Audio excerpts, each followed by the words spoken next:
Ladies and gentlemen, welcome back to Thrashers Paradise, where my face is poorly lit, but that's okay because you can see my lovely guest with me. His name is Jeremy, and he is, I believe, the lead singer of Montreal's Suicide for a King. The lead singer and also sometimes the rhythm, but you know what it is. Well, no, Jeremy, how are you doing tonight? Pretty good, pretty good. Just came back from a trip and we're back. The vacation's over. We're back to business. So yes, I'm pretty excited to come back again and working on new stuff. Excellent. Well, speaking of newest stuff, the latest single that I happened to find off of Spotify was your cover of My Chemical Romance's Helena. Yes. I gotta say, I never thought I would ever hear a version of Helena other than My Chemical Romance's, but I do gotta say, it was very good. Thank you, thank you. I know we took a lot of risk with it because it's already in the it's not a metal song, but it's in the emo era, and everybody who started listening to metal know that song. So it's a classic, it's a cult. So I know like some people told us, hey, I think maybe you should reconsider maybe another song was not like so over like high value for a lot of people. So like, oh, you know what? Like all the members of the band love this song, and we wanted to do a cover. So hey, why not doing a song that we love and just, but not doing just only a basic cover, doing the exact same thing, but adding two zero between each time. We wanted to make a version of the cover that everybody's gonna recognize, but with adding a little spice in it to make kind of a new song. Well, no, I could definitely tell you, I did thoroughly appreciate the different take you did take with the different you did take on this past tense and word stuff is hard. I liked your version; it was good. Thank you very much. You're welcome, and I could understand where some fans might be a bit upset, but to be honest, it's not like it's the Black Parade. I think there would be wars if you covered that one. But no, I think it was a good cover, really well done. And I definitely got to say, it caught me off guard with how it was the song I knew from high school, but told differently. But no, and you guys have a couple of other singles that came out this year too.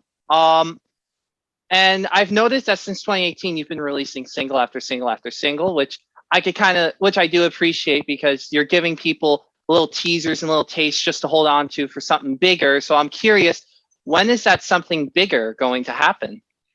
Well, we love to do a single because it's fast. We can release music. We can work a little bit more on the single. So we kind of love this strategy.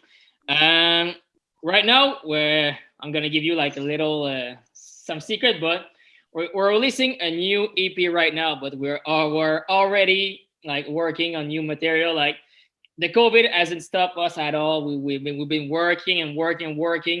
We love making music. So each time that we finish a song, we already want to start a new one and keep continuing. Like we're gonna release our new EP right in a couple of days, but we already record other stuff.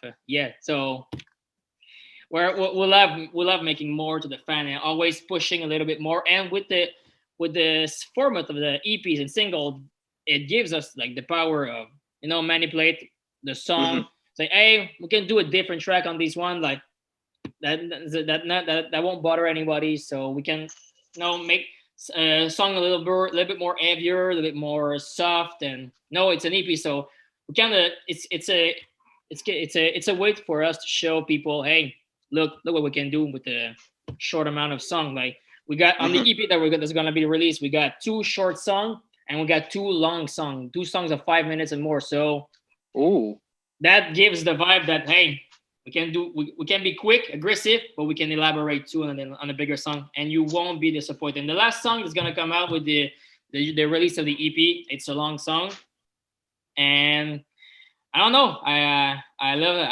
I'm excited to see to hear what people are thinking about it, because it's not like the usual structure song that people are used to hear. Hmm. Well, I personally can't wait to hear it and listen to it and see the amazing artwork that does come with it. And with these singles, I've noticed you guys haven't steered away from going with simple artwork. You guys have put out some very nice and detailed artwork. When it comes to finding the right, I guess, piece to go with each song, what is the process that usually goes into finding your right artwork for the singles? Oh, sometimes it's hard, it's long, and we're arguing for a couple of stuff. At the end of the day, we try to find the things that's gonna represent the song the most.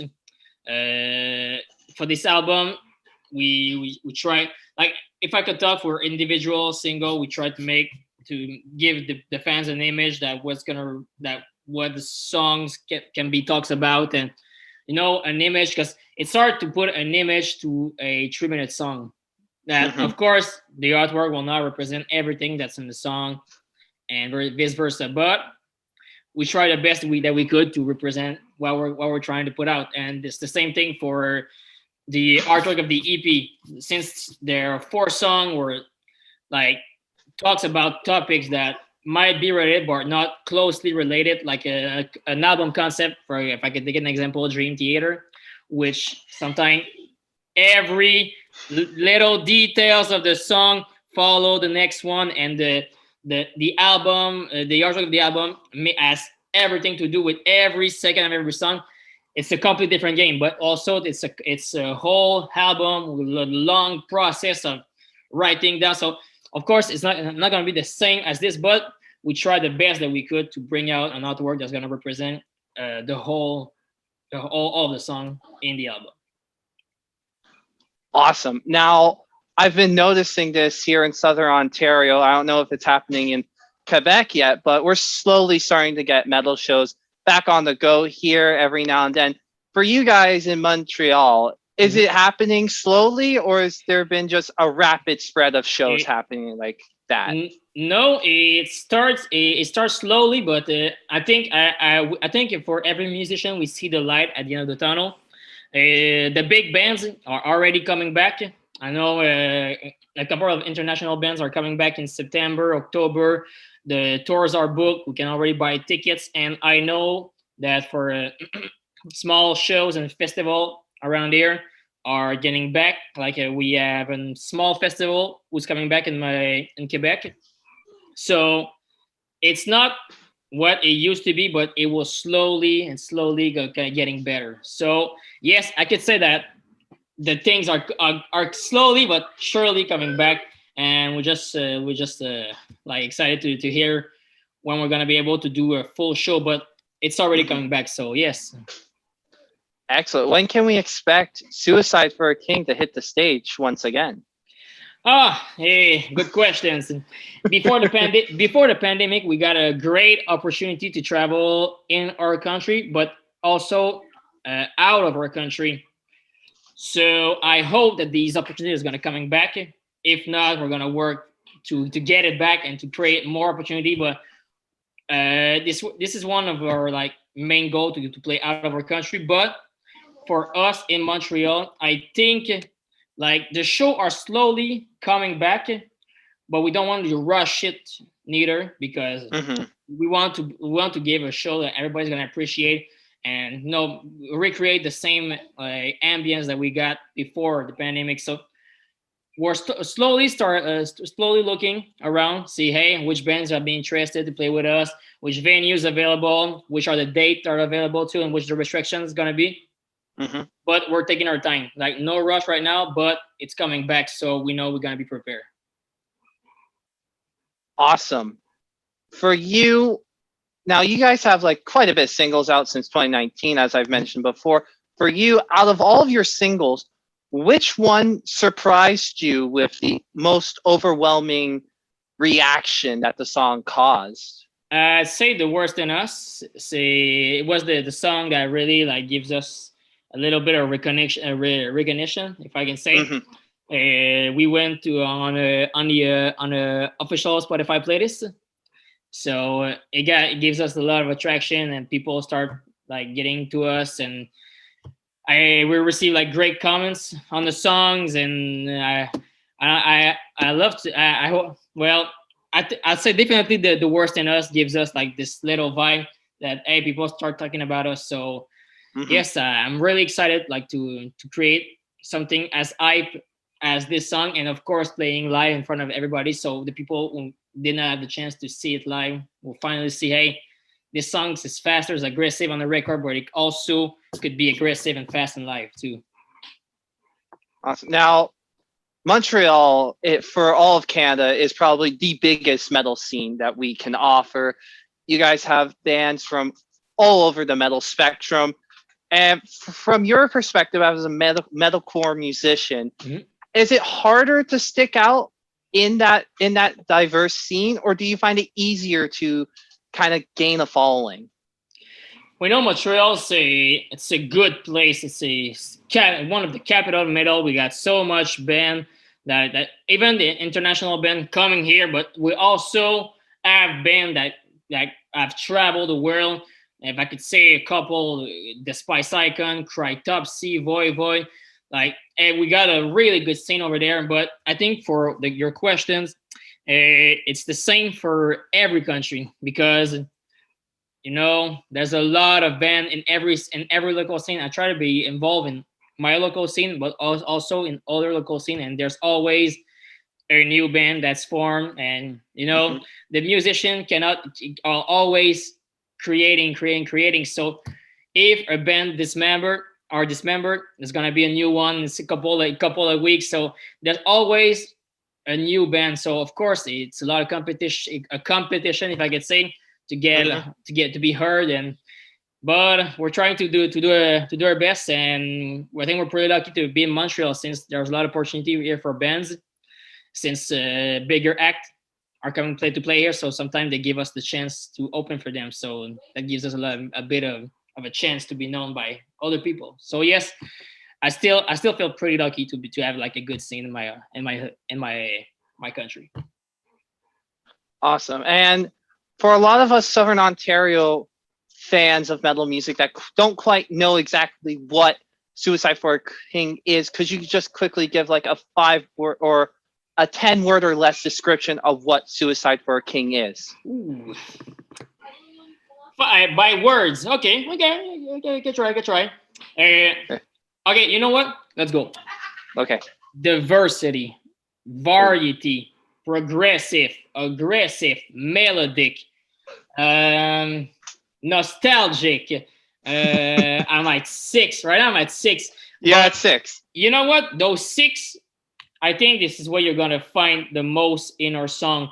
When you're gonna hear the EP in this, like when you're gonna hear the EP from the first song to the last song, you're gonna see there's a big roller coaster that's gonna like bring you here and here and here. You're never gonna find the same thing twice. I think this is what makes our string. We never produce the same thing twice. We always try to evolve our song. We try to, I don't know, to live to make a to we try to put the listener and to give him like an experience of listening. So if somebody who doesn't know us gonna listen to our songs, is gonna say, "Oh, hey, I never heard twice at the same time." So hey, these guys can they love progressing over songs and love to evolve always their sound. So I think this is what people is gonna think about us at the first time. But hey, I might be wrong too. Maybe they're gonna say, it's always the same thing. I hate it.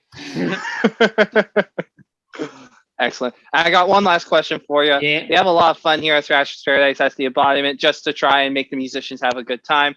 And we do that with this last question as we test every guest we've had Mhm. metal knowledge with this simple one. Who would win in a fight, Lemmy or God? Woo! Well, depends. If do God have his bass? Does he have a bass? No, God's a drummer. Okay, God's a drummer. Okay, I'm gonna. Okay, I need to go with my scene. I'm gonna say Lemmy. I need to support my scene. God have like millions of followers. I need to support him. Even he's up there. Yeah. Hey, you know, I don't want to be like but I met the guy. Really? I met the guy. I shake his hand. Like, yeah, sorry, Mr. Killmaster. Just, I'm a huge fan. Shake his hand. It was in the backstage. He come at Montreal twice, and I shake his hand twice. I was just a kid, but I went to see Motorhead in the Metropolis, and I saw the Legends alive. You know how valuable it is today. Like, shit. Yeah. Lucky. Yes, I feel really pretty lucky, like, to met the guy, shook his hand, see him live twice. So yes, yeah. You know what? I don't know why I've been hesitating. I'll go with Lemmy.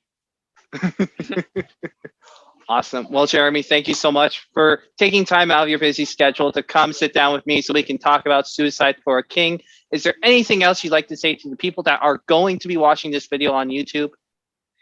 For the people that's gonna watch the video, well, after, not before, not while, after you finish to watch this video, why don't you come to Spotify and give us a quick listen to see what you think about it.